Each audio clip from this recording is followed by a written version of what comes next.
Hammaga assalomu alaykum.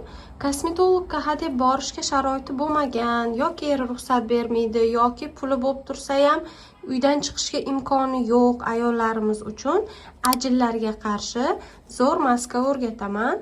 Bilasizlar, doim yuzga zarar bermaydigan, bahor-yoz oylarida dog' tushirmaydigan retseptlarni berishga harakat qilaman va bugun sizlarga hamma yuzga tushadigan 2 oy mobaynida har kuni foydalanishingiz kerak bo'lgan maskani o'rgataman. Tak, oldindan aytib qo'yaman, maskamizga 3 ta narsa kerak bo'ladi.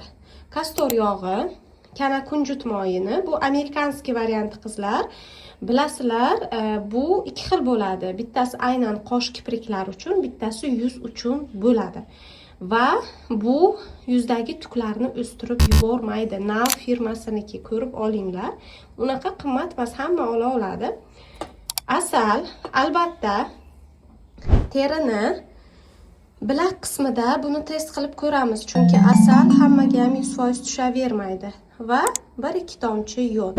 Buni eng zo'r tarafi shundaki, bu asalimiz doimiy 1 oygacha bu maskamiz xolodilnikda turadi va bemalol ishlatasiz. 1 oylik porsiyani tayyorlab olasiz va foydalanasiz. Qanaqa nima foydalanishni videoning oxirida tushuntirib ketaman. Hozir bo'lsa 1 osh qoshiq asal hamda 2 choy qoshiq kastorvoy maslo va 3 tomchi yodni qo'shib olamiz bir-biriga. Mana original bo'lsa shunaqa quyuq bo'ladi.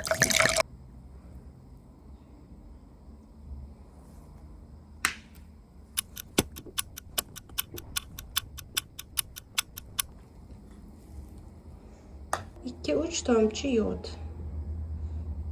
1, 2, 3. Undan oshirib yubormaysiz. Xo'p, yaxshilab aralashtiramiz qizlarjonlar. Asal iloji bo'lsa suyuqroq bo'lgani yaxshi. Shunda yaxshiroq natija beradi. Buni xolodilnikda emas, sovuq uyda ushlasa ham bo'ladi.